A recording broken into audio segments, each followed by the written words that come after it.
ఈ ఉదయమున నీవు ఎవ్వరినీ కలుసుకొనక ముందు ప్రభువును కలుసుకో. నీవు ఎవ్వరినీ చూడకముందు ప్రభువును చూడు. నీవు ఎవ్వరితో మాట్లాడకముందు ప్రభువుతో మాట్లాడు. నీవు దేనిని వెదకకముందు ఆయన రాజ్యమును నీతిని వెదకు.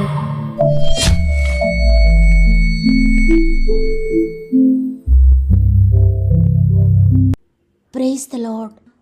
ఈ ఉదయకాలమున గాడ్ ఫస్ట్ అనే వాగ్దాన కార్యక్రమానికి మిమ్మల్ని అందరినీ హృదయపూర్వకంగా మరొక్కసారి ప్రేమతో ఆహ్వానిస్తూ ప్రభు నామంలో మీ అందరికీ నా యొక్క ప్రత్యేకమైన శుభములు తెలియజేస్తున్నాను. దేవుని బిడ్డలారా, దేవుడు మరొక దినాన్ని మనకు అనుగ్రహించి మరొక వాగ్దానంతో మనల్ని బలపరుస్తున్నారు. ఆసక్తి కలిగి దేవుడు నిన్ను దీవించాలని, నీ జీవితాన్ని బాగు చేయాలని ప్రతిరోజు మాట్లాడుతున్నారు. కాబట్టి పరిస్థితులను బట్టి కలవరపడద్దు. మీ పక్షంగా ఎవ్వరు లేకపోయినా, ఏ విషయంలోనైనా, ఏ ప్రదేశంలోనైనా, ఏ సమయంలోనైనా దేవుడు నీ పక్షంగా ఉంటాడు. ఆయన నీ కొరకే ఈ వాగ్దానం ఇస్తున్నారు. వాగ్దానములు ఎన్ని అయినా ప్రతి వాగ్దానము మన కొరకే, నీ కొరకే. నీవు నమ్మితే నీ జీవితంలో ఏదిని నెరవేరుస్తాడు. కాబట్టి ప్రార్థన వాక్యమును ఎప్పటికీ కూడా మర్చిపోవద్దు. దేవుని వాగ్దానాన్ని పట్టుకోవడం మర్చిపోవద్దు. ప్రార్థనతో వాక్యముతో మీద ప్రారంభించండి. దేవుని సహాయాన్ని పొందుకోండి. అదేవిధంగా మీరు ఇంకెవరికైనా రిక్వెస్ట్ ఉంటే తప్పకుండా కామెంట్ ద్వారా నాకు తెలియచేయండి. భారం కలిగి మీ అందరి కొరకు ప్రార్థిస్తున్నాను. నా ప్రార్థనపై ఆధారపడకండి. మిమ్మల్ని అందరినీ సృష్టికర్త చేతులకు అప్పగిస్తున్నాను. ఎందుకంటే ఆయనకు మిమ్మల్ని బాగు చేయడం తెలుసు, మిమ్మల్ని సరిచేయడం తెలుసు. మీరు కూడా ఆయన చేతులకు సమర్పించుకోండి. చివరి ప్రార్థనలో విశ్వాసంతో ఏకీభవించండి. దేవుని కార్యాలు పొందుకోండి. సమస్త మహిమ, ఘనత, ప్రభావములు దేవునికే చెల్లునుగాక. ఈరోజు దేవుడు మనకు అనుగ్రహిస్తున్న శ్రేష్టమైన వాగ్దానం 2వ దినవృత్తాంతముల గ్రంథము 20వ అధ్యాయము 15వ వచనము. ఈ గొప్ప సైన్యమునకు భయపడుకుడి, జడియకుడి. ఈ యుద్ధము మీరు కాదు, దేవుడే జరిగించును. ఆమేన్. ఈరోజు ఈ వాగ్దానాన్ని వింటున్న ప్రియ దేవుని బిడ్డలారా, మీ ఎదుట ఉన్న గొప్ప పోరాటానికి, మీ ఎదుట ఉన్న గొప్ప సైన్యమునకు, అంటే మీ ఎదుట ఉన్నది ఏదైనా, అది ఎంత గొప్పదైనా నాకు సాధ్యం కాదు కదా అని భయపడొద్దు. ఎందుకంటే ఆ యుద్ధము మీది కాదు. మీరు జయించలేకపోవచ్చు, కానీ మీ పక్షంగా దేవుడుండి మిమ్మల్ని జయింప చేయబోతున్నాడు. ఆ యుద్ధాన్ని మీ పక్షంగా దేవుడే జరిగించబోతున్నాడు. ఈ మాటలు వింటున్న నీ జీవితంలో ఎన్నో పోరాటములు ఉన్నాయేమో, ఎన్నో సమస్యలు మీరు ఉన్నారేమో. ఒక సమస్య పోయింది, ఈ పోరాటం నుండి నేను విడుదల పొందుకున్నాను అనుకుంటుండగానే మరొక సమస్య నీ జీవితంలో ఎదురవుతుందేమో. సాతాను మరొక పోరాటాన్ని నీకు పెడుతూ ఉన్నాడేమో, మరొక యుద్ధాన్ని నీ ఎదుట ఉంచుతున్నాడేమో. అయితే మీ ఎదుట ఉన్నది ఎంత గొప్ప సైన్యమైనా, ఎంత భయంకరమైన యుద్ధమైనా, పోరాటమైనా, ఆ సమస్య మీకు మించినదైనా, మీ చెయ్యి దాటిపోయిన పరిస్థితులైనా భయపడొద్దని దేవుడు చెప్తున్నాడు, జడియొద్దని దేవుడు చెప్తున్నాడు. ఎందుకంటే ఆ సమస్యతో మీరు పోరాడట్లేదంట, దేవుడే పోరాడుతున్నాడు. అవును, శత్రువు ఎంత బలమైనదైనా నీవు ఆయనకు మొరపెడితే చాలు. ఇక్కడ యెహోషాపాతు రాజుతో దేవుడు మాట్లాడుతున్నాడు. ఎందుకంటే యెహోషాపాతు రాజు దేవుని మీద ఆధారపడ్డాడు. ఈ అధ్యాయము మొదటి నుండి దీని ముందు వచనాలని చదివితే యెహోషాపాతు అనే గొప్ప రాజు ఎంత తగ్గించుకుని మొరపెడుతున్నాడంటే 12వ వచనంలో, మా దేవా, నీవు వారికి తీర్పు తీర్చవా? మా మీదికి వచ్చి ఈ గొప్ప సైన్యముతో యుద్ధము చేయుటకును మాకు శక్తి చాలదు, ఏమి చేయుటకును మాకు తోచదు, నీవే మాకు దిక్కు అని ప్రార్థన చేశాను. యోధా వారందరూ తమ శిశువులతోనూ, భార్యలతోనూ, పిల్లలతోనూ యెహోవా సన్నిధిని నిలువబడిరి. చూడండి, నేను రాజును కదా, నా స్టేటస్ ఏంటి, నేనేంటి, నేను ప్రభు దగ్గరకు వెళ్ళడం ఏంటి, నేను చర్చికి వెళ్ళడం ఏంటి, నేను కన్నీటి ప్రార్థన చేయడం ఏంటని అనుకోలేదు ఆయన. ఎందుకంటే ఆయనకు తెలుసు దేవుని గొప్పతనం. అందుకే నాకేమి చేయడం కూడా తోచదయ్యా, నేనేమి చేయలేను, నాకు శక్తి చాలదు, నీవే నాకు దిక్కని ప్రార్థన చేస్తున్నాడు. నిజంగా ఎంత తగ్గింపు కదా. దేవునికి కావలసింది అదే. విరిగి నలిగిన హృదయంతో ఎవరు మొరపెట్టుకుంటారో, ఎవరు నేను కాదయ్యా అని దేవునిపై ఎంతగా ఆధారపడతారో. నేను జీరోనయ్యా, మీరు నా ప్రక్కన ఒకటిగా ఉంటేనే నాకు విలువ. మీరు లేకపోతే నేను ఏమీ కాదయ్యా, నాకేమీ లేదయ్యా, ఏమి చేయడానికి కూడా దిక్కు తోచదయ్యా నాకు. మీరే మాకు దిక్కయ్యా అని ఎంతమంది అయితే భయంకరమైన యుద్ధం ఎదుట పెట్టుకొని, భయంకరమైన శత్రు సమూహాన్ని ఎదుట పెట్టుకొని ప్రార్థిస్తారో, వారి దగ్గరికి దేవుడు దిగి వస్తాడు, తన సైన్యాన్ని పంపుతాడు. వారు ఎట్టి ఆపదలో ఉన్నా, ఎట్టి యుద్ధము వారి ఎదుట ఉన్నా దేవుడు వారి పక్షంగా నిలబడతాడు. వారికి బదులుగా ఆయనే యుద్ధం చేస్తాడు వారి కొరకు. అవును, శత్రువు ఎంత బలమైనదైనా, ఎంత గొప్ప సైన్యమైనా నీవు ఆయనకు మొరపెట్టు, ప్రభు మీతో కూడా వస్తాడు. నీ సమస్యతో దేవుడే పోరాడతాడు. నీకు విరోధంగా లేచిన ప్రతి దానితో ఆయన పోరాడతాడు. ఈరోజు మాటలు వింటున్న మీరు దేనితో పోరాడుతున్నారు? కుటుంబ రక్షణ కొరకు పోరాడుతున్నారా? అయితే మీ భర్తతో పోరాడొద్దు, తల్లిదండ్రులతో పోరాడొద్దు, మీ బిడ్డలతో పోరాడొద్దు, మీ భార్యతో పోరాడొద్దు. ప్రభు సన్నిధిలో పోరాడండి, ప్రార్థనలో పోరాడండి. ఆయనే దిగి వస్తాడు, ఆయన మీ పక్షంగా పోరాడతాడు. ఆయనకు ఒక్క సెకండ్ చాలు నీ కుటుంబం రక్షించడానికి. ఎంత కఠినమైన సౌలును దేవుడు దర్శించినప్పుడు ఒక్క నిమిషంలో మారిపోయాడు. ఎంతో కఠినమైన హృదయంతో ఉన్నాడు సౌలు. అంతవరకు ప్రభువుని నమ్మిన వారందరినీ కూడా హత్య చేస్తూ వెళ్తున్నాడు. అటువంటి కఠినమైన సౌలును దేవుడు ఒక్కసారి దర్శించగానే, ప్రభు మాట్లాడగానే హృదయం మారిపోయింది.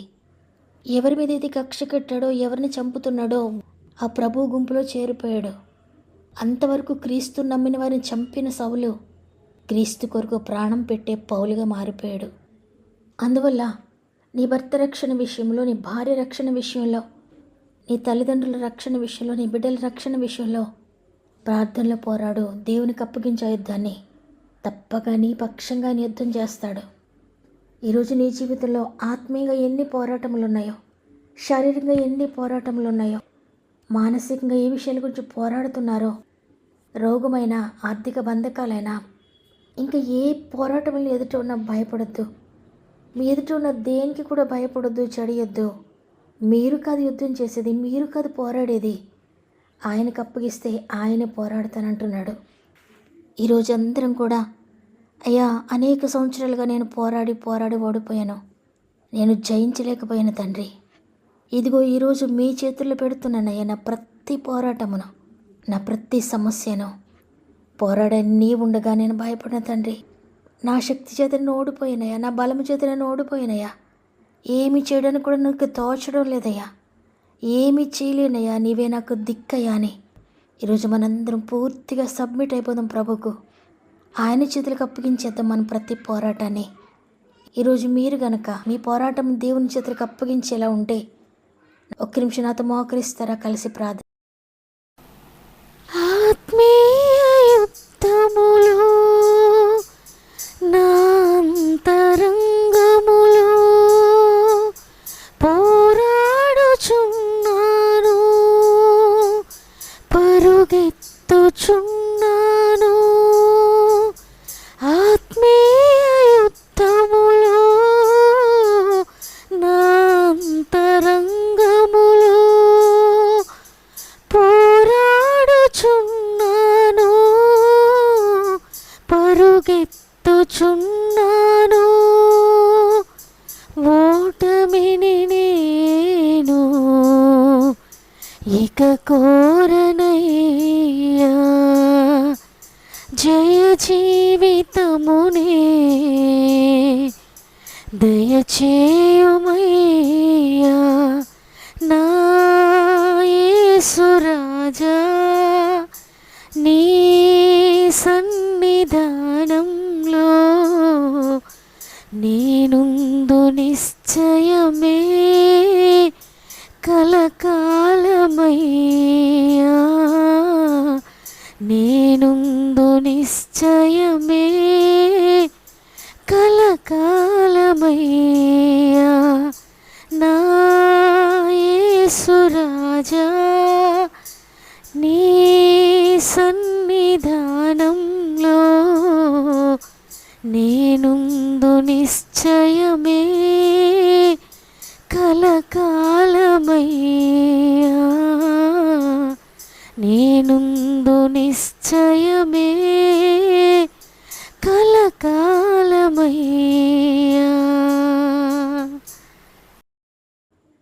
తండ్రి నీకు వందనాలు.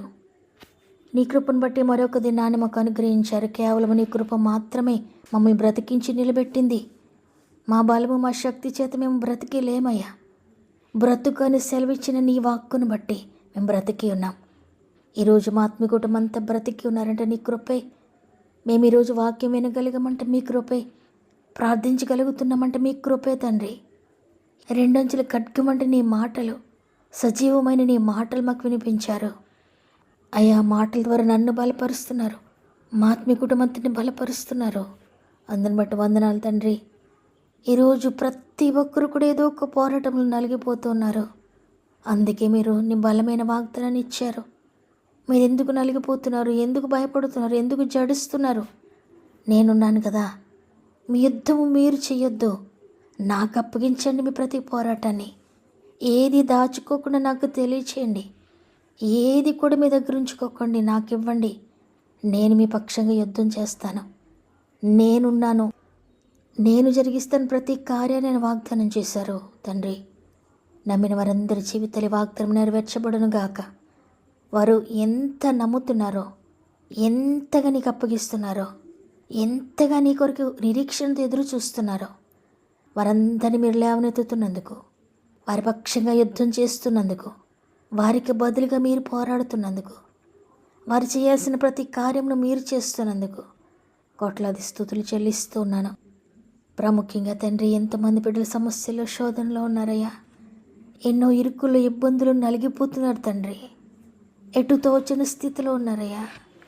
ఇక ఏం చేసినా ఈ కార్యము జరగదేమో నా జీవితంలో, ఇక నేనేమి చెయ్యలేను, నాకు సాధ్యం కాదని నైనా ఓడిపోయిన స్థితిలో ఉన్నారయ్యా. ప్రతి ఒక్కొక్కరిని కూడా ప్రత్యేకంగా నీ చేతులకు అప్పగించుకుంటున్నాను.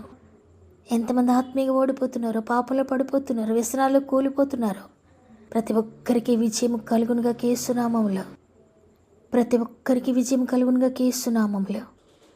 ఎంతమంది రోగంతో పోరాడుతున్నారో, ఇక పోరాడలేననుకుంటున్నారు, అద్భుతకరమైన స్వస్థత కలుగునుగాక. ఎంతమంది మానసిక పోరాటాల్లో ఉన్నారో విజయం దయచేసినందుకు వందనాలు. ఎంతమంది కోర్టు కేసులు నలిగిపోతున్నారో విజయం దయచేసినందుకు వందనాలు.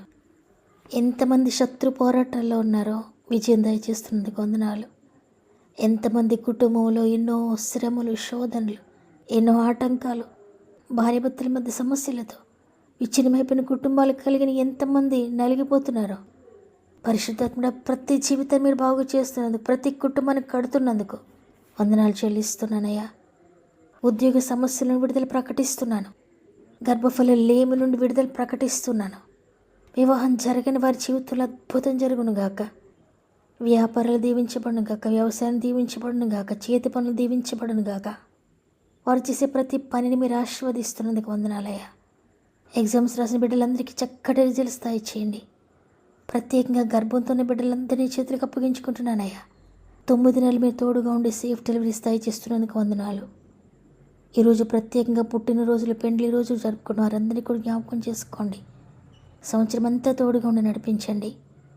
ఏదేమని ప్రారంభిస్తూ ఉండగా ఈరోజంతా మా ఆత్మీయ కుటుంబంతరికి తోడయండి. వారి ప్రయత్నాలన్నీ కూడా దీవించి, వారి పనులన్నిటిని ఆశీర్వదించి, వారు వెళ్ళే ప్రతి స్థలంలోనే దూతలు తోడుగా ఉంచి చేపట్టి ముందుకు నడిపిస్తారని యేసయ్య పరిశుద్ధమైన నామములు అడిగి వేడుకుంటున్నాను తండ్రి. ఆమెన్. ఈరోజు వాగ్దానాన్ని విన్న ప్రియ చెల్లి, ప్రియ తమ్ముడు, ప్రియ అక్క, అన్న, మీ పోరాటములన్నీ దేవుని మీద వేయండి. ఆయన మోసి మీకు విజయాన్ని అనుగ్రహించబోతున్నారు. ఈ మాటలు నా కొరికే దేవుడు నాతో మాట్లాడాడని వారందరూ కూడా ఆమెను కామెంట్ చేయండి.